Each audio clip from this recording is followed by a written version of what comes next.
The New York Islanders score a dramatic 4-3 win over the Toronto Maple Leafs in overtime. We have our key takeaways from the game, the latest lineup changes, and a full preview of Saturday's game in Nashville against the Predators. All that and more on today's Locked On Islanders podcast. Your Locked On Islanders, your daily podcast on the New York Islanders. Part of the Locked On Podcast Network, your team every day.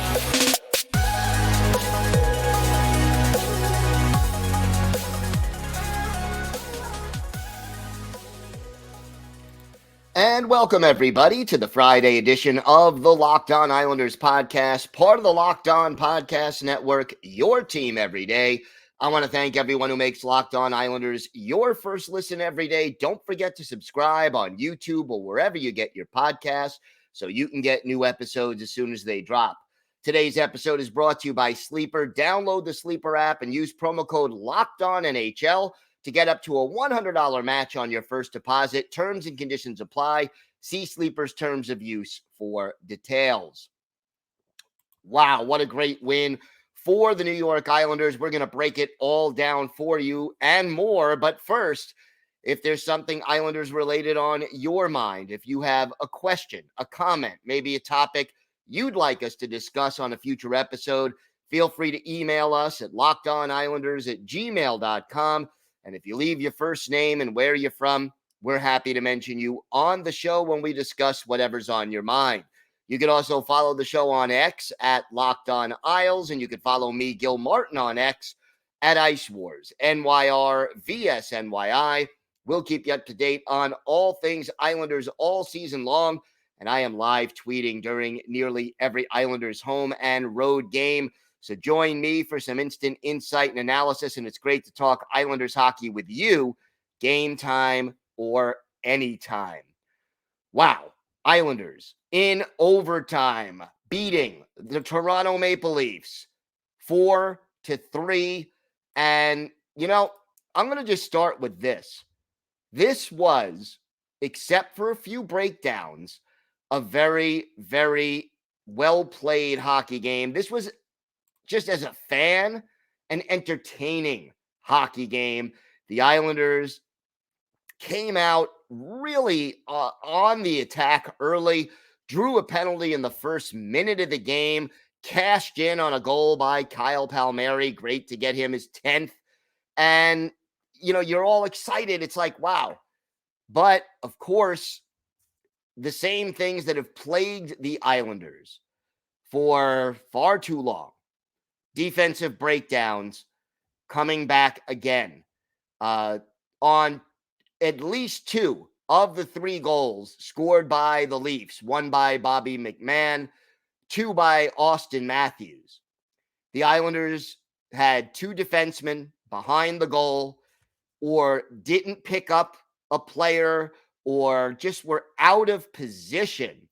On one of the goals, J.G. Pajot didn't cover Matthews in time. On the other two, you had two defensemen either at the time the goal was scored or just before the goal was scored, both of them behind the net, therefore out of position, therefore somebody is open, and therefore the puck ends up in the back of the net. And even though it wasn't great defense, especially, let's say, in the first 3 or 4 minutes of the second period. Again, to their credit, the New York Islanders do not quit. And this team hustled. This team never gave up. They showed resilience. They showed character.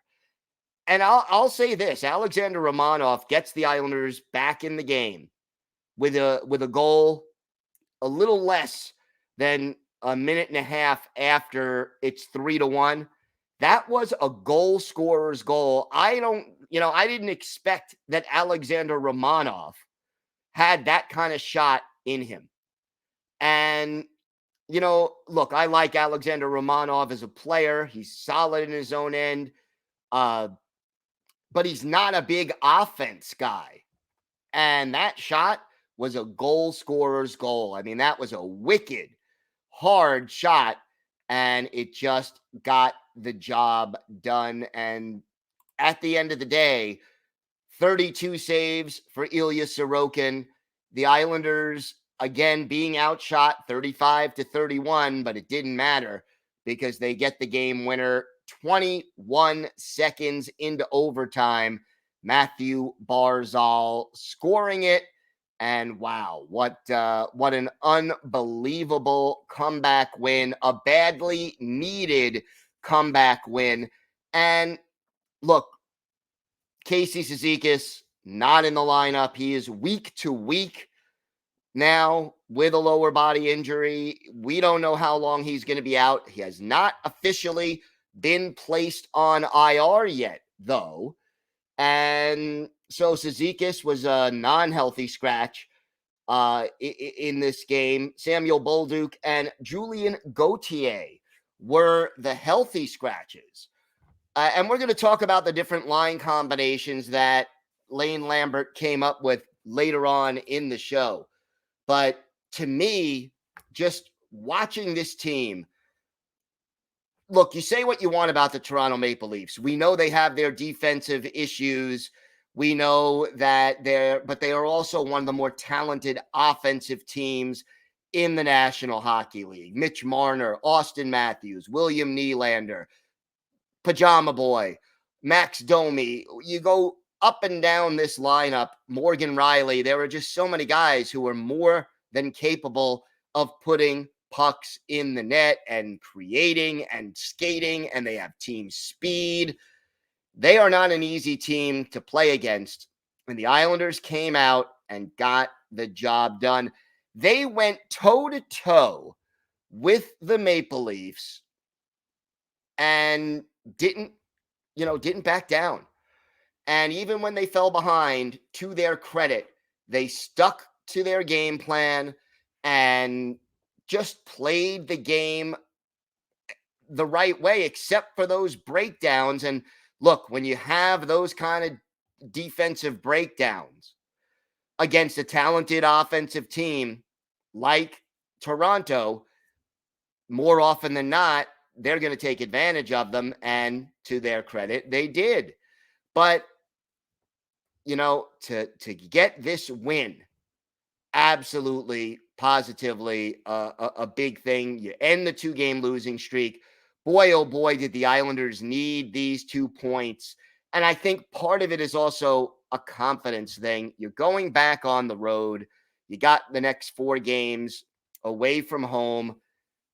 Winning this game was important, and they got it done. And I think it speaks about the character of this team. And yeah, John Tavares, he was booed every time he was on the ice, every time he touched the puck. And you know what?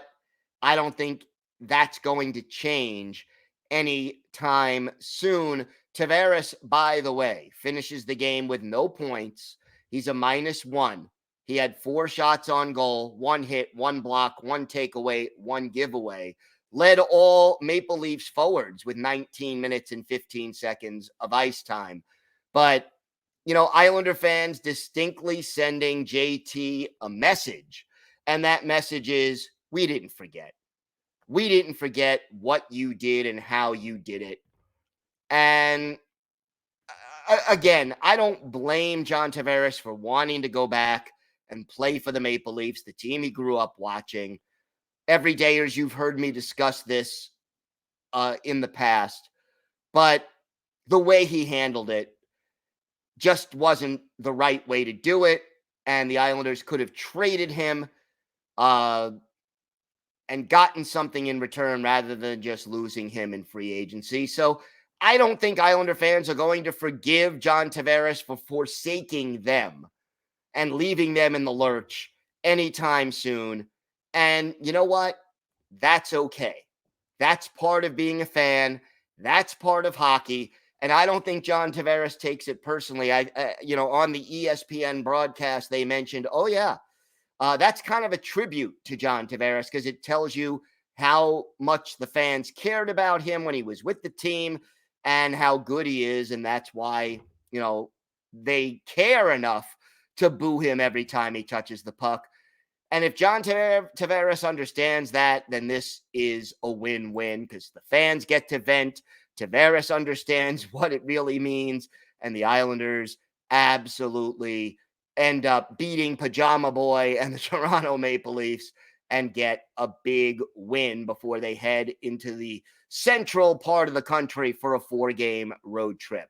All right, we've got more to get to on today's show. We've got our Islanders hero and GOAT of the game. We will talk about that. We'll update the line combinations that Lane Lambert used in this game, at least at the start. And for our Islanders birthday of the day, a goaltender who was in between the pipes for one of the most dramatic playoff victories in Islanders history. Let's see if you can guess who that is. We've got all that and a whole lot more still to come on today's Locked On Islanders podcast.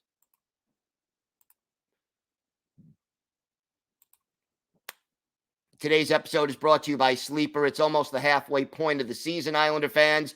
But regardless of where we are in the standings, I want to remind you that you could win big playing daily fantasy hockey on Sleeper, the official daily fantasy app of the Locked On NHL Network. Sleeper is our number one choice for daily fantasy sports and especially daily fantasy hockey, because with Sleeper, you can win 100 times your cash in daily fantasy hockey contests. All you have to do is pick whether studs like Dobson, McDavid, or McKinnon will record more or less than their Sleeper projections for things like goals, assists, saves, plus, minus, or more in a given game. To win a 100 times bet on Sleeper, you need to correctly predict the outcome of 8 player stats. You heard me, Islander fans. You can win 100 times your money playing daily fantasy hockey with Sleeper. Use promo code LOCKEDONNHL and you'll get up to a $100 match on your first deposit. Terms and conditions apply. That's code LOCKEDONNHL. See Sleeper's terms of use for details and locational availability. Locked On has launched the first ever national sports 24/7 streaming channel on YouTube. Locked On Sports Today is here for you 24/7, covering the top sports stories of the day with the local experts of Locked On, plus our national shows covering every league, including the NHL. So go to Locked On Sports Today on YouTube and subscribe to the first ever national sports 24/7 streaming channel. So, some more thoughts about this game. Let's start with the hero and GOAT of the game. But before we get to that, Adam Pelech, I think it's clear, Islander fans, we're going to have to be patient with Adam Pelech. I mean, he missed a lot of time, a lot of games.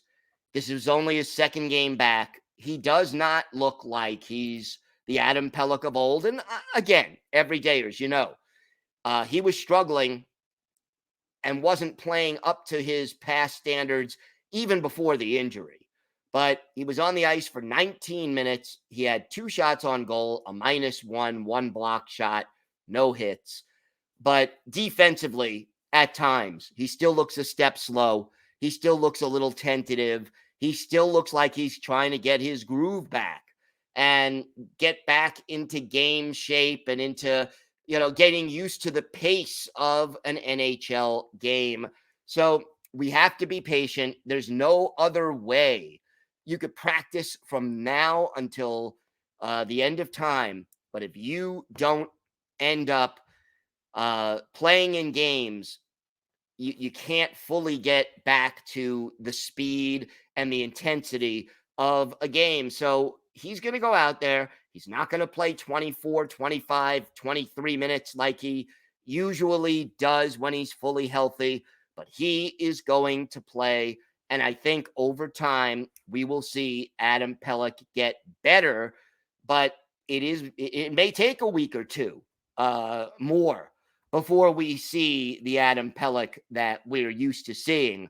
And hopefully it happens sooner rather than later. Hero and go to the game. If I have to go with one, I got to give it to Barzal over Dobson. They both had 4 points. I could be nice and tie them and, split it. And maybe I should. But the fact that Mathew Barzal got the game-winning goal in overtime, to me, gives him a very slight edge over Noah Dobson, who had 4 assists and, yes, 3 blocked shots, which again led the Islanders. And another nice stat for the Isles, every defenseman had at least 1 blocked shot. Aho and Riley had 2, 3 for Dobson, and then 1 each for Romanov, Mayfield, and Pelech. I like to see everyone involved in that aspect of the game. Cal Clutterbuck and Matt Martin, each with 5 hits to pace the team. But as far as a GOAT of the game, I mean, again, hard to pinpoint it. I'm going to say the defensive coverage in the zone, especially late in the first and early in the second period. It is something this team needs to straighten out, and they haven't yet. So let's talk a little bit now about the line combinations. We know Casey Cizikas is out. He's week to week. The Islanders did not call up anybody from Bridgeport. Instead, they moved Mathew Barzal back to center, at least at the beginning of the game, and you had these line combinations. Horvat, Lee, and Wahlstrom, Nelson, Engvall, and Fasching, Barzal, Holmstrom, and Palmieri, Pajot, Martin, and Clutterbuck. Those were the combinations at the morning skate, and that's what they went with, at least to start the game. And, Engvall ends up playing in this game, so that was certainly part of it, but Engvall ends up with Nelson and Fasching to start the game. And look, during the game, they put Bo, Barzy, and Lee back together. So this was really just a starting point.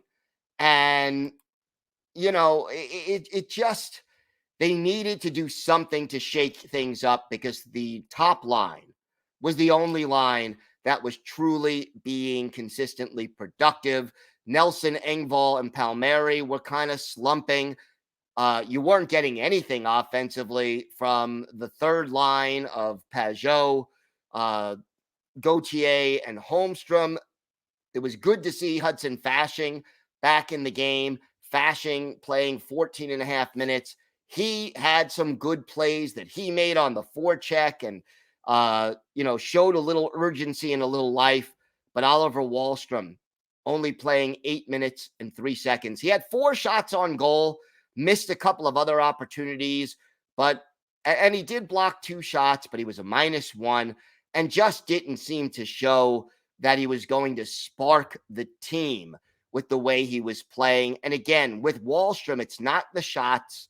It's not even goals. It's what can he do away from the puck.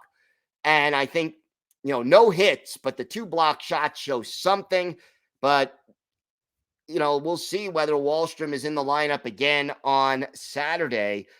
As far as these line combination changes are concerned, I can't say they were ideal, but this wasn't meant to be permanent. This was meant to be a wake-up call for the Islanders. And I think that's really what it was more than anything. Here's what Mathew Barzal said at the morning skate about the line changes.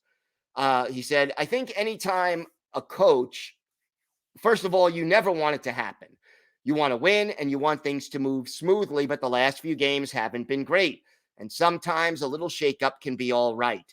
Did I think I was playing center when I walked in today? I didn't. There was a vacancy in the middle on the third line, and I'm happy to step in. And that's the attitude you want. But I think it really made sense to have them start that way and then go back to, Barzy, Bo, and Lee, because they worked well together. And then you get the 4-point games from both Dobson and Barzal. and you end up with a very big W. You get a goal from Horvat, a goal from Palms, a goal from Romanov. This was a solid win for the Islanders and a badly needed win. And now they have to take that momentum and carry it over into this 4-game road trip. And this is not an easy trip.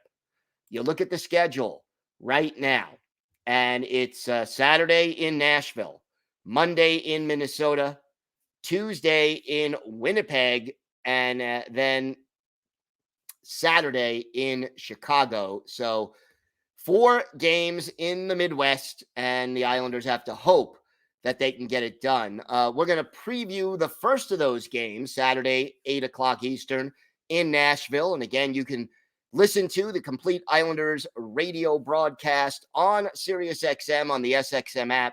Just do a search for Islanders. We're going to preview that game, plus our Islanders birthday of the day, all that and more still to come on today's Locked On Islanders podcast.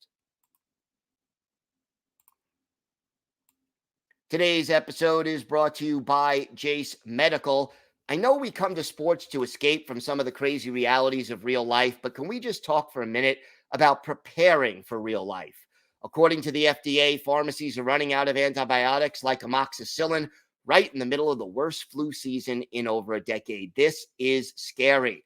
I can't imagine a more helpless feeling than if one of my loved ones got sick while a supply chain issue kept them from the life-saving medication that they needed. Thankfully, we'll be okay because of Jase Medical. The Jase case is a pack of 5 different antibiotics to treat a long list of bacterial illnesses, including UTIs, respiratory infections, skin infections, and others.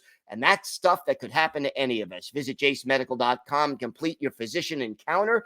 It'll be reviewed by a board-certified physician, and your medications will be dispensed by a licensed pharmacy at a fraction of the regular cost. It's never been more important to be prepared than today, so go to jasemedical.com and use offer code LOCKEDON to get $20 off your first order. Locked On has launched the first ever national sports 24/7 streaming channel on YouTube. Locked On Sports Today is here for you 24/7, covering the top sports stories of the day with the local experts of Locked On, plus our national shows covering every league. Go to Locked On Sports Today on YouTube and subscribe to the first ever national sports 24/7 streaming channel. So the Islanders heading to Nashville to take on Barry Trotz, the GM now of the Nashville Predators. So a familiar face there. Again, 8 o'clock Eastern time on Saturday. You can hear every minute of this game with a live Islanders hometown radio broadcast on SiriusXM. Just go to the SXM app and search for Islanders. Predators right now, 4th place in the Central Division. And the good news for the Islanders, the Preds will be playing a back-to-back. So they play Friday night, tonight, in Dallas against the Dallas Stars. So that's the team they're chasing right now in the Central Division. And then they have to come back from Dallas to Nashville and face the Islanders. And the Predators right now, 22-18-1, heading into that Friday night game. They're a middle-of-the-road team, statistically. 15th in goals scored, 19th in goals allowed.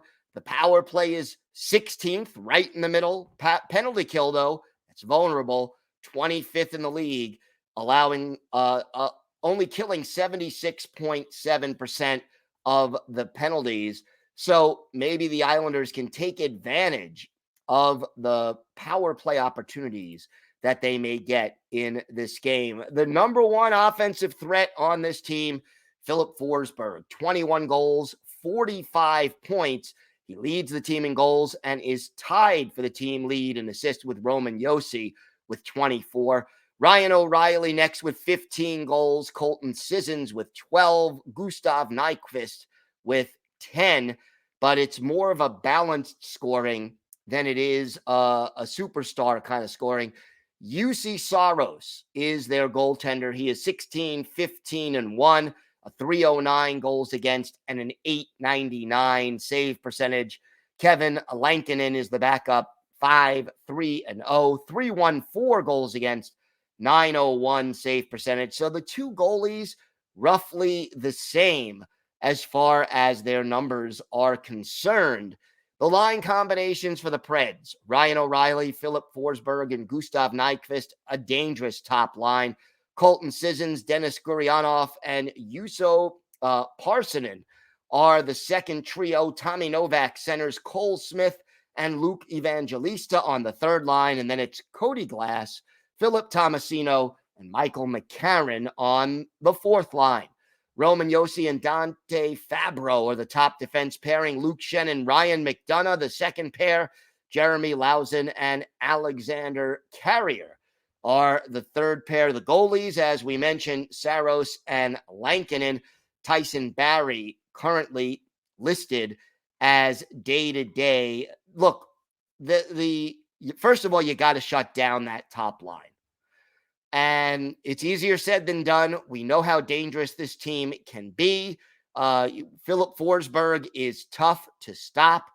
Ryan O'Reilly, Gustav Nyquist, but, maybe you match the Pajot line against them and try to slow them down. I'd like to see Pajot and Holmstrom out there to try to neutralize that. And defensively, it's a little tougher. Which defense pair do you want out there against them?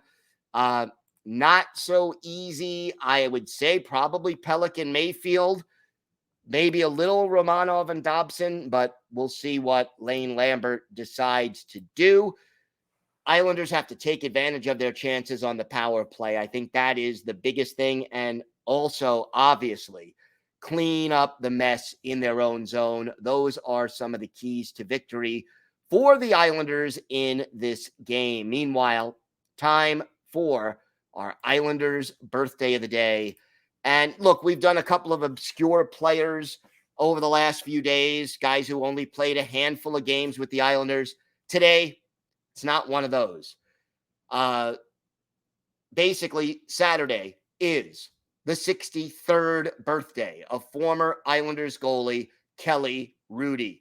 Hrudey, a native of Edmonton, Alberta, drafted by the Islanders in the second round in 1980, but didn't join the Isles until 83-84, stayed with the team through the 88-89 season when he was dealt late in the year to the LA Kings, helped the Kings reach the Stanley Cup final in 1993, finished out his career with a couple of years in San Jose, played in 677 NHL games. His career goals against average .343, an .893 save percentage. Hrudey, 5'11", 190, and a solid goaltender. But his biggest moment, by far, came on April 18th, 1987, the seventh and deciding game of the opening round playoff series between the Islanders and the Washington Capitals. Yes, the Easter Epic, a game that went to 4 overtimes. They played more than 2 full games on this night. Finally, Pat LaFontaine winning it in the 4th overtime at 8:47. And believe it or not, Kelly Hrudey in this game, the Islanders were outshot 75-57, and Kelly Hrudey made 73 saves in 128 minutes and 32 seconds of goaltending. And you got to realize that in the final 3.5 periods of that, he knew there was no margin whatsoever for error. If he made one mistake and the puck ended up in the back of the net, the Islanders' season would have been over. Hrudey making 73 saves, had a .973 save percentage in just one of the best hockey games you are ever going to see. It is definitely one of the top moments in Islanders history. And if you take away, the cup wins, the cup winning games, if you go post dynasty years, it may very well be the biggest moment in Islanders history. And obviously it is not possible without the heroics of Kelly Hrudey. So happy birthday to Kelly Rudy. He is 63 on Saturday, and he is our Islanders' birthday of the day. Thanks again to everyone for making Locked On Islanders your first listen every day. We will be back Monday. We'll have our key takeaways from the Islanders game in Nashville, and we will preview the game in Minnesota against the Minnesota Wild. So make sure you join us for that. Have a great weekend, everybody. Stay safe. And of course, let's go Islanders.